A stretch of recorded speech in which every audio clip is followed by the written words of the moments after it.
शुभ संध्या। आज संध्यारे आलोचना करवा आत्मा कौन एवं केते प्रकार आत्मा अछंती से बाबद रे आलोचना करवा। जे आत्मा कौन ना आत्मा होची परमात्मा एक विभूत रूप शक्ति जो आत्मशक्ति बल ए समाज रे समस्त मनुष्य माने ही चलप्रचल कर। आत्मबल हूँ श्रेष्ठ बल जितेबाला शरीर भितर परमात्मा निर्देश रे आत्मा आसी शरीर भितर रहे सेतबले से मनीष जीवित हो जाए एवं आत्मबल रे ही मनीष सर्व किछि आनंदर अधिकारी हो पारि थाए। बिना आत्मबल रे मनीष रही पारे नाही। जो शरीर रे आत्मा पशि थाए ताहा सजीव होई थाए, जेतबेले आत्मा चली जाए ताहा निर्जीव हो जाए जहाँकि से शरीर मूल्यहीन। से शरीर मन अच्छी, इंद्रिय अच्छी एवं बुद्धि भी अच्छी, सबकिछि थिले मध्य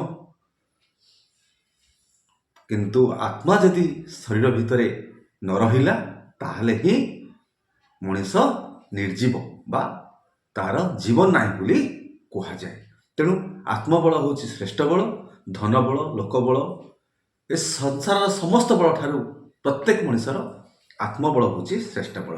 तेणु आपण जानिले आत्मा हूँ परमात्मा विभूत रूप शक्ति जो आत्मा परमात्मा निर्देश रे ही मनुष्य मान पाखरे आसी आविर्भाव होई थांती एवं तांका शरीर भितर रही मनुष्य को जीवन दान दे थांती। तेणु आत्मा हूँ प्रत्येक मनुष्यर जीवनदाता।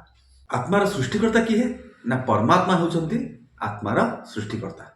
तेणु आपण जानिले आत्मार सृष्टिकर्ता होउचंती स्वयं परमात्मा। मु परमात्मा विषय कही परमात्मा होउचंती सच्चिद आनंद। परमात्मा कौनसी व्यक्ति नुहंती, परमात्मा केवल शक्ति अटंती एवं ए संसार समस्त सृष्टिकर्ता परमात्मा अटंती। तेणु आपण जानिले आत्मार मध्य सृष्टिकर्ता परमात्मा अटंती। एवं द्वितीय प्रश्न होची आत्मा केते प्रकार। जे आपण तो आत्मा विषय जानिले आत्मा एक शक्ति जोटा कि परमात्मा विभूत रूप शक्ति। आत्मा विषय आपण जानिले आत्मा हेउची शक्ति जहाँकि परमात्मा विभूत रूप शक्ति। तेणु केते प्रकार आत्मा ना आत्मा तीन प्रकार। कौन से तीन प्रकार ना गोटे होची धर्मात्मा, पुण्यात्मा, आ गोटे होची मुक्ति आत्मा। जोटा कि आत्मा तीन प्रकार परमात्मा द्वारा निर्धारित कर परमात्मा निजे। कौ माने धर्मात्मा? जो मनुष्य माने धर्म को धारण कर। किए धर्मात्मा? धर्म क्या कह जाए ना जे धर्म को धारण कर।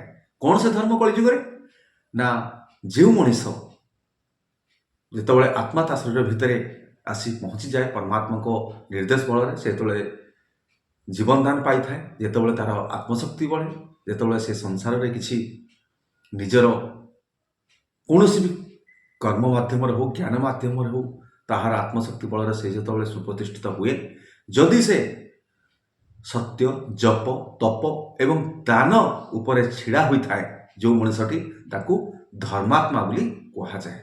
ता अर्थ से मनुष्यटी ही धर्म रे अच्छी बोली आम माने विचार करवा। कारण जो मनुष्य माने सत्य, जप, तप एवं दान रे ही छिड़ा हुई थांती से मनुष्य को ही कहा जाए थाए धर्मात्मा। तेणु जेहेतु से मनुष्य शरीर भितर आत्मा रही थांती तेणु तांको कहा जाए धर्मात्मा बोली। आपण जानिले धर्मात्मा किए। द्वितीय मैं कही जे कौन ना पूर्ण आत्मा।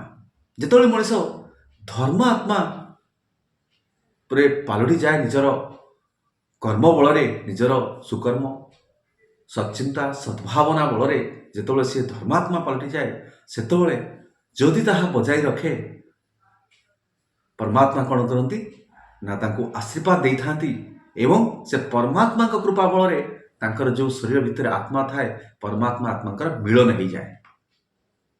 क्यों आत्मा मानकर मिलन हुए? जो माने धर्म रे थांती से धर्मात्मा मानकर मिलन ही थाए परमात्मा सहित। परमात्मा सहित मिलन होला परे कौन हुए ना आनंद सृष्टि हुए। ଯେଉଁଥିରେ ପରମାତ୍ମା ଆନନ୍ଦିତ ହୋଇଥାନ୍ତି।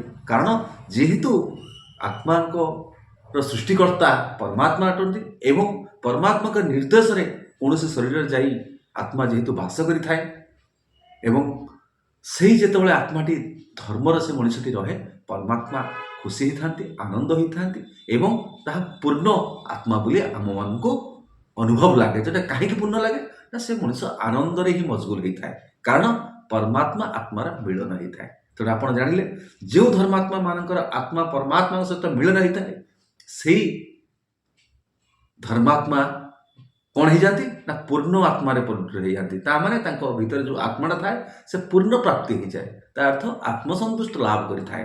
ଆତ୍ମସନ୍ତୁଷ୍ଟ ଅର୍ଥ ନୁହେଁ ଯେ କିଛି ଖାଦ୍ୟ ଖାଇ ଲୋକ କହୁଛନ୍ତି ମୋତେ ଆତ୍ମତୃପ୍ତି ଲାଗିଲା। ସେଠାରେ ଆତ୍ମତୃପ୍ତି ନଥାଏ, କାହିଁକିନା ଆତ୍ମା କିଛି ଖାଏନି।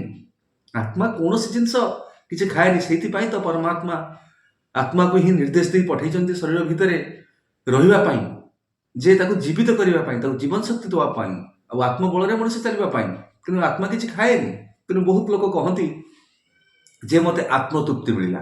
କିଛି ଖାଦ୍ୟ ଯେତେବେଳେ ଖାଇଯାଆନ୍ତି, ସୁଷମ ଖାଦ୍ୟ ହଉ ବା କୌଣସି ତାଙ୍କର ମନୋରୁଚିର ଖାଦ୍ୟ ଖାଆନ୍ତି, ସେତେବେଳେ ସେମାନେ କହନ୍ତି ମୋତେ ଆତ୍ମତୃପ୍ତି ମିଳିଲା। ତାହା ମିଥ୍ୟା ଅଟେ।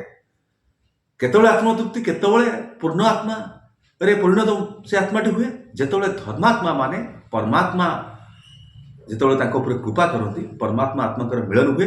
ସେହି ଆତ୍ମାର ମିଳନରେ ହିଁ ସେତେବେଳେ ପୂର୍ଣ୍ଣ ଆତ୍ମା ହେଇଯାଏ। ତା ଅର୍ଥ ଆତ୍ମା ଆନନ୍ଦ ପାଏ ସେ ପରମାତ୍ମାଙ୍କ ମିଳନରେ। ତେଣୁ ପୂର୍ଣ୍ଣ ଆତ୍ମା ବୋଲି ତାଙ୍କୁ କୁହାଯାଏ। ତୃତୀୟରେ କହିଥିଲି କ'ଣ ନା ମୁକ୍ତ ଆତ୍ମା, ଯିଏକି ସେ ଏଇ ମୁକ୍ତ ଆକାଶରେ ସେ ବୁଲି ବୁଲିଥାନ୍ତି, ପୁରା ଘୁରି ବୁଲିଥାନ୍ତି। ତାଙ୍କର କୌଣସି ତାଙ୍କୁ ଶରୀର ଭିତରେ ସେମାନେ ରହନ୍ତି ନାହିଁ। ପରମାତ୍ମା ତାଙ୍କୁ ମୁକ୍ତ କରିଦେଇଥାନ୍ତି, ଫ୍ରି କରିଦେଇଥାନ୍ତି ଯେ ବୁଲିବା ପାଇଁ। ସେମାନେ ମୁକ୍ତ ଆକାଶରେ ଯେମିତି ସେମାନେ ବୁଲିବା କଥା ସେମାନେ ବୁଲିଥାନ୍ତି ଏବଂ ମୁକ୍ତରେ ସେ ଯାଇଥାନ୍ତି। ସେମାନେ କୌଣସି ଶରୀର ଧାରଣ, ସେମାନେ କୌଣସି ଶରୀର ଭିତରେ ଯାଇ ରହନ୍ତି ନାହିଁ। ତେଣୁ ସେ ମୁକ୍ତ। ଯେହେତୁ ସେମାନେ ଧର୍ମାତ୍ମା ପୂର୍ଣ୍ଣ ଆତ୍ମା ପରେ ସେମାନେ ମୁକ୍ତ ହୋଇଯାଇଥାନ୍ତି, ତେଣୁ ମୁକ୍ତ ଆତ୍ମା ବୋଲି ତାକୁ କୁହାଯାଏ। ଏ ସବୁ ତିନି ଯେଉଁ ଆତ୍ମାଟା କଥା କହିଲି ମୁଁ, ଗୋଟେ ହେଉଛି ଧର୍ମାତ୍ମା, ଗୋଟେ ହେଉଛି ପୂର୍ଣ୍ଣାତ୍ମା, ଆଉ ଗୋଟେ ହେଉଛି ମୁକ୍ତ ଆତ୍ମା। ଏ ତିନି ପ୍ରକାର ଆତ୍ମା ହେଉଛି ପରମାତ୍ମାଙ୍କର ନିର୍ଦ୍ଦେଶରେ ସୃଷ୍ଟି ହେଇଥାଏ ଏବଂ ପରମାତ୍ମା ତାଙ୍କର ହେଉଛନ୍ତି ସେ ଆତ୍ମା ମାନଙ୍କର ହେଉଛନ୍ତି ସୃଷ୍ଟିକର୍ତ୍ତା। ସେଥିପାଇଁ ତ ପରମାତ୍ମା ଶ୍ରେଷ୍ଠ ଅଟନ୍ତି। ଏ ଜଗତର ପ୍ରତ୍ୟେକ ଜିନିଷ ପରମାତ୍ମାଙ୍କ ଦ୍ୱାରା ହିଁ ସୃଷ୍ଟି ହେଇଥାଏ। ମଣିଷ ଚିତ୍କାର କରୁଛି ଯେ ଏ ସଂସାର ସୃଷ୍ଟି କୌଣସି ମଣିଷ ଦ୍ୱାରା, ତାହା ମିଥ୍ୟା ଅଟେ। ଏ ସବୁ କିଛି ପରମାତ୍ମାର ସୃଷ୍ଟିକର୍ତ୍ତା ଅଟନ୍ତି। ତେଣୁ ଆତ୍ମବଳ ହିଁ ଶ୍ରେଷ୍ଠ ବଳ। ତେଣୁ ଆତ୍ମା କ'ଣ ଆପଣ ଜାଣିଲେ, ଆତ୍ମା କେତେ ପ୍ରକାର ଜାଣିଲେ। ତେଣୁ ଯେଉଁ ମଣିଷ ଏ ସଂସାରକୁ ଆସି ଲୀଳାଖେଳା କରିବା ପାଇଁ ପରମାତ୍ମାଙ୍କ ନିର୍ଦ୍ଦେଶରେ ଆସିଛି, ସେ ମଣିଷ ଯଦି ତାର ପରମାତ୍ମାଙ୍କ କୃପା ଥିବ, ତାହେଲେ ହିଁ ସେ ଧର୍ମାତ୍ମା ହେବ।